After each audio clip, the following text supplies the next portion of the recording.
Bonjour à toutes et à tous, bienvenue dans cette nouvelle édition du JT Vu d'ailleurs, et comme chaque vendredi, on élargit nos horizons sur Téléfinance.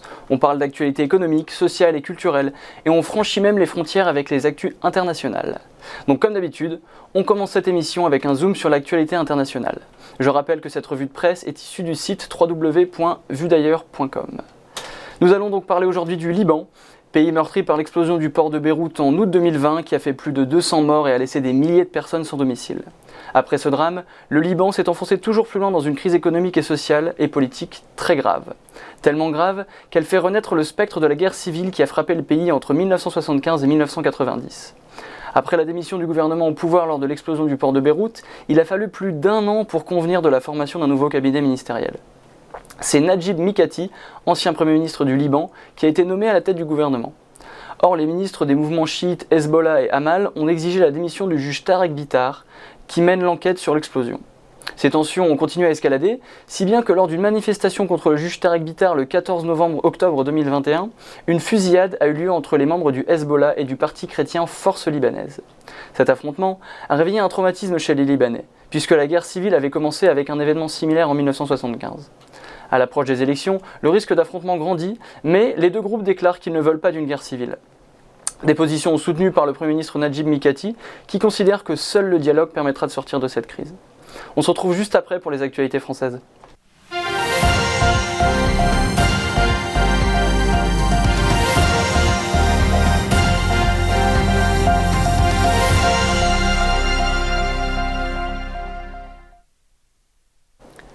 À 6 mois des élections présidentielles en France, on va faire un focus sur un nouveau mouvement politique appelé Souverain Demain. Il est porté par Paul Melun, essayiste de 26 ans, diplômé de l'Institut d'études politiques de Bordeaux et de l'ESSEC Business School, qui travaille dans le cabinet de conseil KPMG en tant que consultant en stratégie depuis 2018. Il s'est fait remarquer en 2019 en publiant un essai intitulé « Enfants de la déconstruction », dans lequel il brosse un portrait de la jeunesse occidentale à l'ère de l'individualisme et de la disparition des valeurs traditionnelles. Carté au PS, l'auteur et consultant veut rassembler dans son mouvement les souverainistes de la droite, de la gauche et du centre. Malgré un programme pour la présidentielle portant des mesures de relance écologique et d'investissement dans le domaine du régalien, Paul Melun ne se porte pas candidat pour l'instant. Il veut en fait se démarquer des candidats actuellement déclarés, qui selon lui n'ont pas de projet. Son projet à lui est détaillé dans le manifeste éponyme de son mouvement Souverain Demain, dans lequel il réunit des auteurs issus de la société civile. Médecins, gendarmes, apiculteurs, psychologues, autant de professions que Paul Melun souhaite mettre en avant dans ce livre, qui milite pour, je cite, « une France indépendante, écologique et innovante ». Fin de citation. Selon Paul Melun, la crise climatique est un problème mondial aux solutions nationales que la mondialisation a aggravé, rendant les Français impuissants face à leur sort. Il souhaite donc mobiliser les électeurs à travers des politiques nationalistes qui sont effectivement à la mode aujourd'hui. Mais avec une Le Pen ou encore un Zemmour qui surfe sur le nationalisme ambiant, Paul Melun va devoir jouer des coudes pour être sur le devant de la scène. On se retrouve dans quelques instants pour les actus culturelles.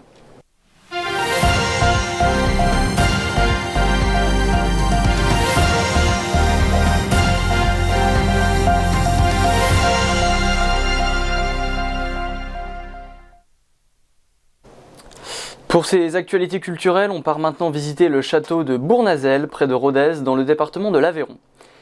Il a été construit au XIVe siècle dans un pur style Renaissance. Jean de Buisson, le premier propriétaire du château, a voulu se détacher de la mode gothique de son époque. Il a importé un style italien, fondé sur des principes esthétiques supérieurs comme la symétrie et les proportions. À travers son architecture bien spécifique, il se démarque des autres châteaux de la région. Au fil de l'histoire, le château de Bournazel a été pillé, détruit, puis reconstruit à plusieurs reprises. Mais depuis 2007, ses actuels propriétaires s'échinent à le reconstruire dans son style du XVIe siècle, de manière identique aux parties détruites. Les Harlin, qui possèdent le château, ont aussi voulu en faire un haut lieu de la peinture. Malgré la restauration du lieu, le couple a décidé de maintenir son exposition de toiles. Durant 15 ans, Gérard Harlin et sa femme ont constitué une collection privée d'une centaine de tableaux représentatifs des 15e et 16e siècles qui font la part belle à l'histoire, à la mythologie et la religion. Le château de Bournazel se distingue aussi grâce à ses jardins. Créés à partir de 1545, puis détruits lors des guerres de religion, ils ont été reconstitués par Thierry Verdier sur la base d'archives et de fouilles archéologiques. Ces jardins ont même été classés jardins remarquables en janvier 2019. Le château de Bournazel et ses magnifiques jardins, en plus d'accueillir concerts et colloques, reçoivent 10 000 visiteurs par an. Voilà qui clôt l'ouverture culturelle de cette édition. On va maintenant se pencher, dans quelques instants, sur les actualités économiques et sociales avec un invité exceptionnel. A tout de suite.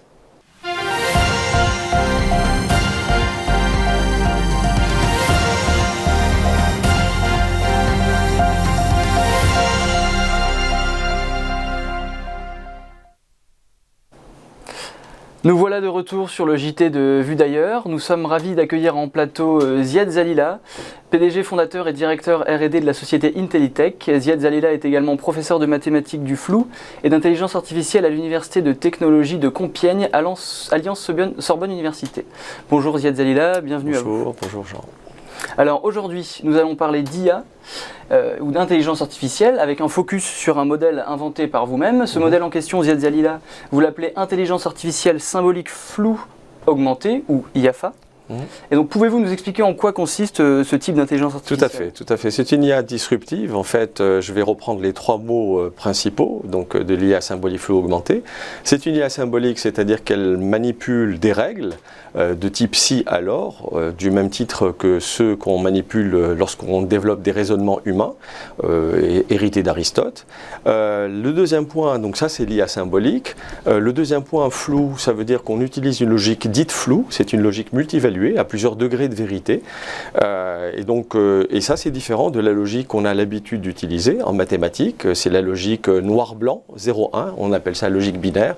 Si je puis dire, en fait, quand on raisonne de façon humaine, on ne raisonne pas en noir-blanc, mais en nuances de gris, et même plus que 50 nuances de gris, même une infinité de nuances de gris, c'est exactement la logique floue. Et donc, on est obligé de développer une autre branche des mathématiques. Et le troisième point, c'est avancé, que j'ai rajouté, c'est qu'en IA floue classique, telle que je l'ai apprise de mes maîtres, on crée les règles à la main. Vous êtes l'expert, je vais vous faire accoucher de votre connaissance pour créer les règles. Le problème, c'est que quand on est face à un problème complexe, un être humain n'est plus capable de manipuler plus de 10 variables en simultané de façon consciente. Et donc, c'est là où mon exocerveau, donc Xractis, le robot, l'IA floue augmentée, va intervenir pour produire automatiquement ces règles à partir d'un ensemble d'observations. Donc, le Xractis raisonne de façon, on appelle ça inductive, au même titre que le ferait un scientifique expérimental, si ce n'est qu'il est capable de manipuler des milliers de variables, ce que ne peut faire un être humain. Voilà. D'accord, très bien. Et donc en quoi cette IA artificielle symbolique floue augmentée que vous développez se distingue-t-elle des autres modèles d'IA existants à ce jour ? Il y a plusieurs distinctions. Je ferai la distinction par rapport à l'IA que la plupart des gens connaissent, c'est-à-dire l'IA neuronale, à base de réseaux de neurones. Donc le premier point, c'est que l'IA floue augmentée est basée sur des raisonnements humains. Le raisonnement d'induction pour produire de la connaissance, la déduction pour pouvoir prédire, et ce qu'on connaît moins, l'abduction pour pouvoir trouver des solutions optimales. Je vous exposerai ça dans les applications. Ça, c'est le premier point. Alors que l'IA neuronale, elle, ne raisonne pas, mais elle perçoit des formes, des classes d'objets dans des données. Le deuxième point différenciant, c'est que l'IA floue augmentée, étant une IA symbolique, va produire des modèles dits boîte blanche. C'est-à-dire que nous autres, êtres humains, pourrions comprendre l'intégralité de la logique interne de ce système de décision qui est produit par l'IA, ce qui n'est pas le cas des réseaux de neurones qui produisent ce qu'on appelle des modèles opaques, des modèles boîte noire.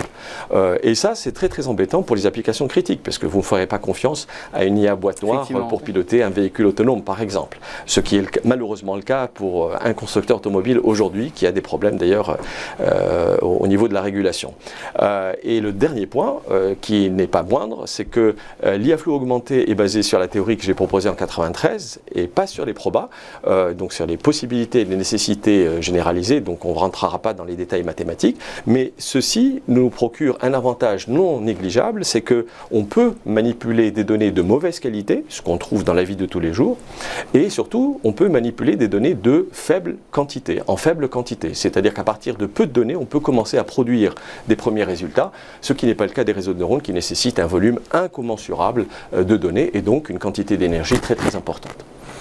D'accord, et donc cette intelligence artificielle que vous proposez, dans quel domaine peut-on l'utiliser dans la vie de tous les jours ? En fait, je l'ai inventé comme un solveur universel de modélisation prédictive, c'est de processus complexes. C'est-à-dire que chaque fois que vous voulez automatiser une prise de décision d'un processus complexe, c'est-à-dire plusieurs des milliers de variables en interaction, à ce moment-là, Xractis peut être utile. Je citerai 6 domaines. Le premier, c'est l'industrie, puisque dès 2003, certains de nos clients l'utilisent pour modéliser des comportements inconscients d'appétence de produits. Lorsque vous aimez un produit, vous ne savez pas pourquoi vous aimez un produit.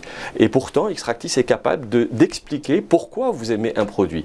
Donc il peut modéliser votre perception sensorielle et votre appétence. Et donc en inversant les modèles, on peut trouver les produits, les formulations de nouveaux produits qui vont être des blockbusters et qui sont déjà des blockbusters dans différents pays du monde.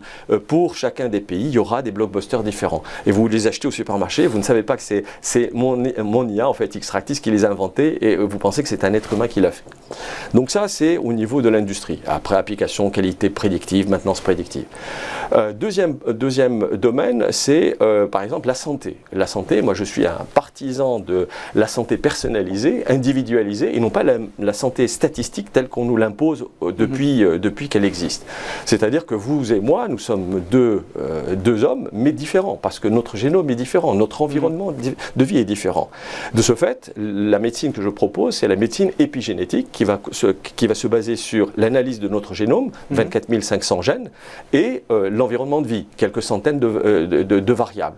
On se retrouve à peu près avec 25 000 variables. Quel est l'être humain qui serait capable de trouver la solution parmi 25 000 variables?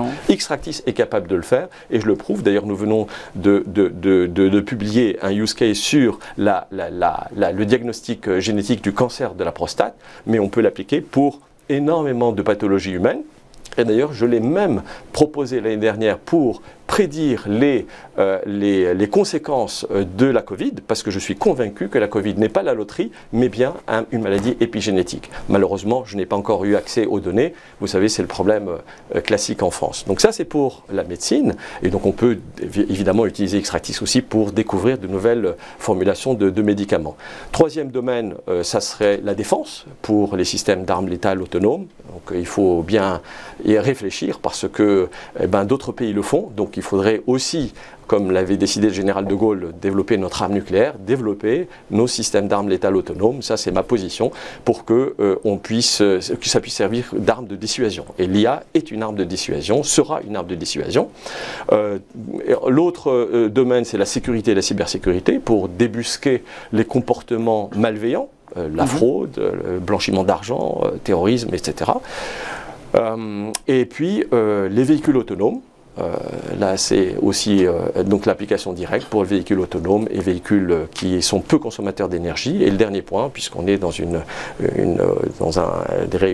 TV spécialisée finance, je m'intéresse beaucoup à la finance comportementale. Et donc, je me suis réservé les applications d'Xtractis pour les allocations d'actifs et puis le trading, mais des applications pour les banques sont aussi possibles pour le scoring, pour savoir si un emprunteur est risqué ou pas, avec des modèles qui sont intelligibles, puisque c'est imposé par la Banque Centrale Européenne et par les régulateurs nationaux. Voilà, vous voyez un florilège de secteurs d'applications, et ça, c'est dépendant des données qui sont à disposition et du problème que vous voulez résoudre. Voilà. Très bien, merci. Alors, justement, vous mettez l'emphase sur la question de la confiance, l'IA de confiance. Oui, tout à fait. Alors, selon vous, qu'est-ce qu'une IA de confiance et pourquoi est-ce qu'on en a besoin aujourd'hui? Alors, l'IA de confiance, je ne l'ai pas, ce n'est pas une définition que j'avais donnée. Moi, je parlais d'IA robuste et intelligible, mais c'est exactement pareil. Donc, je reprends la définition maintenant officielle donnée par la Commission européenne depuis le 21 avril 2021. Donc, très récemment, elle a publié un projet de régulation portant sur les IA de confiance pour les applications dites critiques. Véhicules autonomes, décisions en médecine, décisions en finance, décisions en industrie. Vous voyez les secteurs donc les applications critiques, ce sont les applications qui pourraient porter préjudice à des personnes ou à des installations. Mais aussi, on oublie aussi que des applications critiques peuvent être des applications qui sont discriminatoires. Lorsque vous développez une IA pour faire de la sélection de candidats, lorsque vous avez une pile de 10 000 CV, il faut être sûr que votre IA n'est pas discriminatoire, n'est pas raciste. Si vous avez une boîte opaque, comment pouvez-vous me confirmer et me prouver qu'elle ne l'est pas? Et donc, avec Xtractis, à partir de la même base de données, on va avoir les règles, et si les règles sont discriminatoires. Ça veut dire que la base de données était biaisée et que le directeur ressources humaines procédait de façon consciente ou inconsciente à une décision discriminatoire. Donc vous voyez comment la capacité à découvrir automatiquement des règles intelligibles, donc des règles comprises par l'être humain, devient une nécessité pour toutes les applications critiques.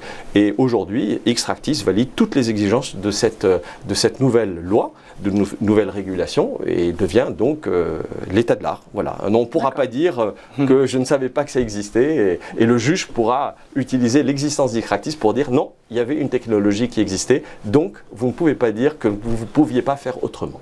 Voilà. D'accord, très bien.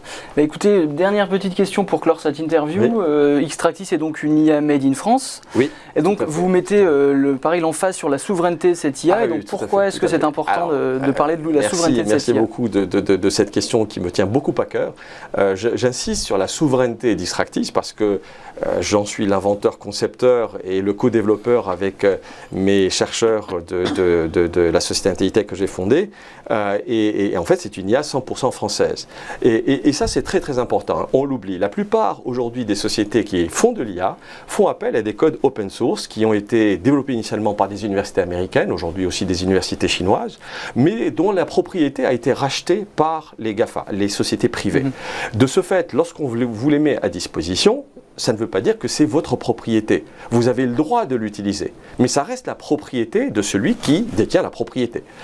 Et de ce fait, on est sous la dépendance technologique et numérique des pays tiers. Ça veut dire que si demain vous développiez des systèmes d'armes ou des véhicules autonomes super performants, ce pays tiers, s'il a envie, peut vous interdire d'utiliser son code de calcul et donc de vendre votre produit qui est super performant au niveau mondial. Et ça, c'est un gros problème. J'attirais l'attention des responsables de notre gouvernement depuis un certain temps, mais ce point-là paraissait complètement théorique. Eh bien, ce point théorique ne l'est plus depuis mai 2019, lorsque le président Trump, voulant casser l'hégémonie de Huawei, a interdit à Google de licencier les futures versions d'Android et de Play Store à Huawei. Et vous connaissez le résultat. En l'espace de 2 ans, ils ont dégringolé au niveau du classement mondial. Alors ça, c'était pour les smartphones. Imaginez ça pour les systèmes d'armes, les systèmes médicaux, les systèmes financiers ou les systèmes de véhicules autonomes ou les systèmes industriels. Ça serait un drame. Donc c'est pour ça que ceci est très très important et j'attire l'attention des responsables politiques sur ce point-là parce que plusieurs pays non européens qui ont compris tous les avantages d'Xtractis et son application pour le déploiement rapide d'applications critiques souhaitent acquérir les droits exclusif de cette technologie disruptive et ont même demandé de porter ça sur des ordinateurs quantiques. On pourrait se dire, mais que vient foutre le quantique dans le flou? Eh bien tout simplement, c'est tout à fait naturel. Aujourd'hui, lorsque Xtractis tourne sur même les calculateurs les plus puissants, lui, il raisonne en nuances de gris, avec une infinité de nuances, alors que l'ordinateur sur lequel il tourne, lui, ne comprend que noir ou blanc. Donc vous comprenez le problème, une perte de puissance de raisonnement phénoménale. L'ordinateur quantique est un ordinateur qui raisonne avec plusieurs états, donc vous comprenez aisément que lorsqu'on portera Xtractis sur un ordinateur quantique, on démultipliera de façon exponentielle sa puissance de raisonnement. Et je terminerai par un point, et là je conclurai là-dessus. Le point, une chose très très importante sur laquelle je souhaiterais insister, c'est que je suis absolument convaincu que le premier pays qui détiendra l'IA de confiance la plus efficiente et qui fonctionnera sur un ordinateur quantique disposera de nombreux atouts technologiques et stratégiques majeurs. J'en suis convaincu. Eh bien, merci Ziad Zalila, inventeur de l'IA donc de confiance Xtractis, d'être venu sur notre plateau et d'avoir répondu à mes questions. Ziad Zalila qui est, je le rappelle, PDG fondateur et directeur R&D de la société Intelitech. Vous êtes également professeur de mathématiques du flou et d'intelligence artificielle à l'Université de technologie de Compiègne, Alliance Sorbonne. Merci beaucoup d'être venu sur ce plateau. Merci. Voilà qui referme le JT de Vue d'ailleurs. Merci de nous avoir suivis. On se retrouve vendredi prochain pour une nouvelle édition. En attendant, retrouvez tous nos articles sur notre site www.vuedailleurs.com. Merci à toutes et à tous pour votre attention. À bientôt.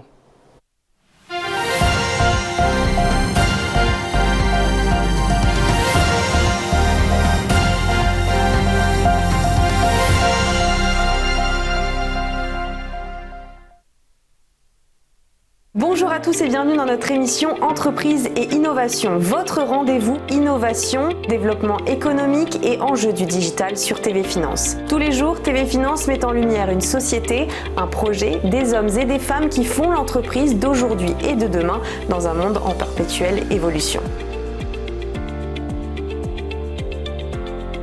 Pour y participer, contactez-nous sur tvfinance.fr.